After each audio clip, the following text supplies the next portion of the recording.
നമ്മളോടൊപ്പം AKM Ashraf MLA ഇന്നും ഒരു നിരാശയുടെ ഒരു അവസ്ഥയാണുള്ളത്.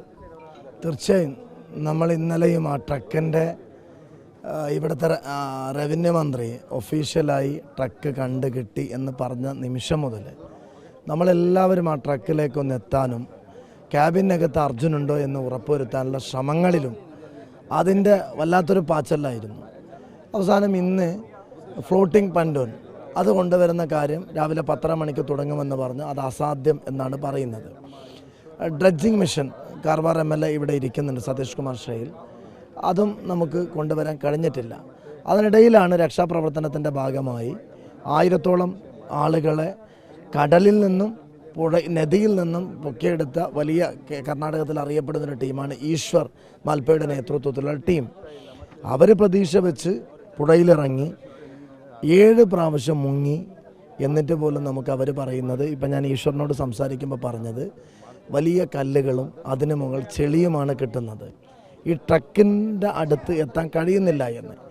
ഇന്ദ്ര ബാലൻ അദ്ദേഹം ലൊക്കേറ്റ് ചെയ്ത CP4 കോണ്ടാക്ട് പോയിൻറ്റ് 4 അത് ലക്ഷ്യം വെച്ചുകൊണ്ടാണ് ആർമിയും നേവിയും SDRFും NDRFും ഒക്കെ ചുറ്റും രക്ഷ നൽകിയിട്ട് ഇവിടെ നമ്മുടെ ഈശ്വർ മൽപ്പയുടെ ജീവന് പോലും നല്ല പ്രൊട്ടക്ഷൻ കൊടുത്തുകൊണ്ടുള്ള ഒരു തെരച്ചിലാണ് ഇന്ന് നടത്തിയത്.